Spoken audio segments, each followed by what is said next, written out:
আমনি 4 নম্বৰ ৱাৰ্ডত আমাৰ ৰকিবুল ছাৰ আছিল 15-20 বছৰমান সি একো কৰা নাই কেইবাৰ কৈছোঁ ছাৰ এইটো বনাব নাই এতিয়া বনাব নোৱাৰোঁ এতিয়া বনালে বিপত্তি আমাৰ ঝামেলা কৰিব তেনেকুৱা কৰি 15 বছৰ হৈ গ'ল 15 বছৰৰ ভিতৰত একো কৰা নাই ল'ৰা ছোৱালী স্কুলত যাব নোৱাৰে বেমাৰী এটা হ'লে কান্ধত কৰি লৈ যাব লাগে ঠেলা এটা ঠেলি লৈ যাব নোৱাৰোঁ তেনেকুৱা বিপদত আমি চলি আছোঁ আজি বহুত বছৰ ধৰি পুৰণা সামগ্ৰী সমষ্টি পুৰণা সামগ্ৰী সমষ্টিত আছিল এইটো আগতে আছিল 4 নম্বৰ ৱাৰ্ড এতিয়া বনাইছে 1 নম্বৰ ৱাৰ্ড এইপিনে আছে 2 নম্বৰ খৈলামাৰী এইটো কাষতেই আমাৰ হেৰি কাৰেণ্টৰ খুঁটাটো আজি 5 বছৰ হৈ গ'ল কাৰেণ্ট দিয়া নাই এইপিনে পানী যোগান দিছে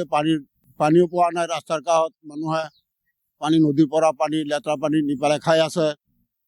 এইবিলাক কাৰেণ্টৰ কাৰণে মানুহ পানী খাব নোৱাৰে এইপিনে কাৰেণ্ট নাই মোবাইল চাৰ্জ দিব নোৱাৰে এনেকুৱা অসুবিধা মানুহে চলি আছে কৰা নাই 15-20 বছৰ সি ইয়াত আমাৰ সমষ্টিত আছিল ইয়াতে ভোট দিছিল আমাৰ সমষ্টিত তেতিয়া ক'লোঁ যে ছাৰ আমাৰ এইটো সমস্যাটো হেৰি কৰক একো কাম বন নিদিয়ে খালি ক'লে হ'ব কৰি এনেকুৱা দিনটো পাৰ কৰি আছে প্ৰতিশ্ৰুতি দি থাকিলে কিন্তু কাম একো নহ'লে আচ্ছা এতিয়া কেইটামান বিজেপি চৰকাৰৰ মেম্বাৰ কেইটামান দিছে সিহঁতে আহিছে কৈছে আমাক ভোট দি পাছ কৰক আমি ৰাস্তা বনাই দিম সিহঁতক হেৰি কৰি দিলোঁ এতিয়া ৰাস্তা একো গাঁৱতে নোসোমায় সিহঁতে এতিয়া নোসোমায় আচ্ছা অলপ আগতে কেইবছৰ আগত ৰাস্তা জব কাৰ্ডৰ ৰাস্তা বনাব ধৰিছে আদা দলঙৰ কিনাৰত মাটি অলপ পেলাইছে 10 লাখ টকাৰ কিমান ৰাস্তা চেংচন হ'ল সেই পইচাখিনি উঠাই খাই এতিয়া 1 লাখ টকা আছে বোলে হেৰিত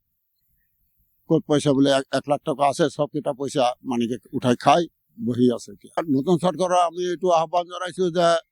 আমাৰ ৰাস্তাটো হ'ব লাগে ইয়াত এটা দলং বনাব লাগে এটা মছজিদ আছে মাদ্ৰাছা আছে ল'ৰা ছোৱালী পঢ়িব নোৱাৰে বাৰিষা ছিজন হ'লে ল'ৰা ছোৱালী পঢ়ি যায় আমাৰ বিৰাট বিশৃংখলত মানে আমি চলি আছোঁ সেইটো চৰকাৰে অলপ সহায় কৰিব লাগে আমাক